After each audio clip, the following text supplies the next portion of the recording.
همه درباره انگیزه حرف میزنن. انگار یه چیزی گم شده که اگه پیداش کنی یا همه چی درست میشه.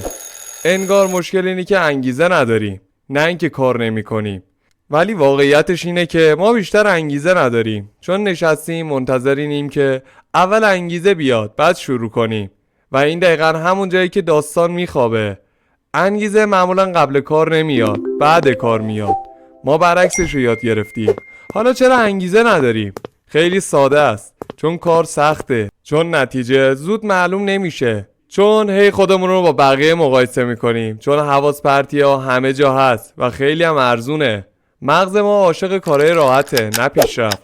هر بار که میخوای یه کار جدیدی شروع کنی، ذهنت میگه ولش کن، حالا بعدن. نه از تنبلی، از اینکه مطمئن نیست ارزششو داره یا نه. یه دروغ بزرگم هست که خیلی باورش کردن، اینکه آدمای موفق همیشه با انگیزن. نه اصلا اینطوری نیست. بیشترشون سیستم دارن، نه انگیزه. انگیزه میاد و میره، امروز هست فردا نیست. اگه کارت رو بسپاری دست چیزی که اینقدر ناپایی داره، معلومه تهش به جایی نمیرسی.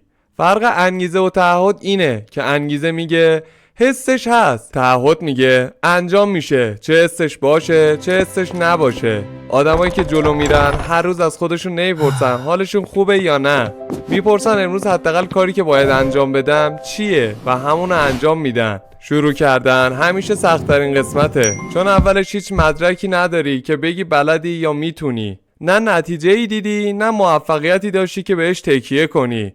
داری بدون سند جلو میری و مغز از این متنفره. واسه اینه که همیشه شروع ترسناکتر از ادامه دادنه. ولی یه قانون ساده است که خیلی نادیده میگیرنش. اول حرکت میکنی، بعد یه نتیجه کوچیک میبینی، بعد انگیزه میاد. نه اینکه اول انگیزه بیاد بعد حرکت کنی. حتی یه حرکت خیلی کوچیک یا حتی کار نصف نیمه بهتر از اینه که هی فکر کنی و کاری نکنی. وقتی حرکت میکنی، مغز مجبور میشه خودش رو با شرایط جدید وقف بده. وقتی هیچ کاری نمیکنی، مغز هم دلیلی برای تغییر نمیبینه.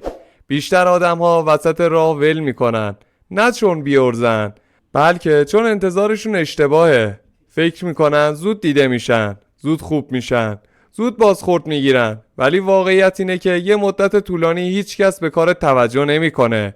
کارت معمولیه، بعضی وقتا بده و فقط خودت که میدونی داری چی کار میکنی. این همون جاییه که خیلی ها حذف میشن. انگیزه واقعی از ویدیوهای انگیزشی در نمیاد، از جمله‌های قشنگم نه. انگیزه وقتی میاد یه کاری رو تموم کنی، حتی کوچیک. وقتی میبینی یه ذره جلو رفتی، وقتی حس میکنی امروزت یکم از دیروزت بهتره، همون یه ذره سوخت میشه برات. خستگی همیشه بد نیست. بعضی وقتا خستگی باعث میشه کمتر فکر کنی و کمتر فکر کردن بعضی وقتا بهترین چیزه. وقتی خسته‌ای، حوصله بهونه آوردن کمتر میشه، فقط ادامه میدی. خیلی از کارهای مهم دنیا با انرژی بالا جلو نرفتن، با ادامه دادن خسته شدن جلو رفتن.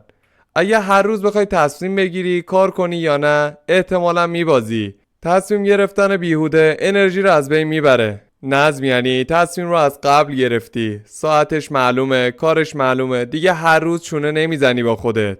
بعضی روزا انگیزه واقعاً صفره. اون روزا قرار نیست شاهکار بسازی، فقط کارت رو کوچیک کن، توقع رو بیار پایین، حتی 5 دقیقه کار کن. مهم اینه زنجیر قطع نشه. قطع شدن خطرناکه، کند شدن نه. مقایسه هم قاتل انگیزه است. تو زندگی واقعی خودت رو با بهترین لحظه‌های زندگی بقیه مقایسه میکنی. اگه اینجوری بازی رو شروع کردی، تو همون اول بازی رو باختی. تنها مقایسه‌ای که به دردت میخوره اینه که ببینی امروزت نسبت به دیروزت کجاست. اگه حتی یه ذره جلوتر رفتی کافیه. آخرش هم اینو بدون، وقتی هویتت عوض میشه، انگیزه هم فرق میکنه. وقتی به خودت بگی من کسیم که حتی بی حالم کارم انجام میدم، نه کسی که منتظر حال خوبه. رفتار هویت میسازه و هویت انگیزه میاره. انگیزه هدف نیست، محصول جانبیه.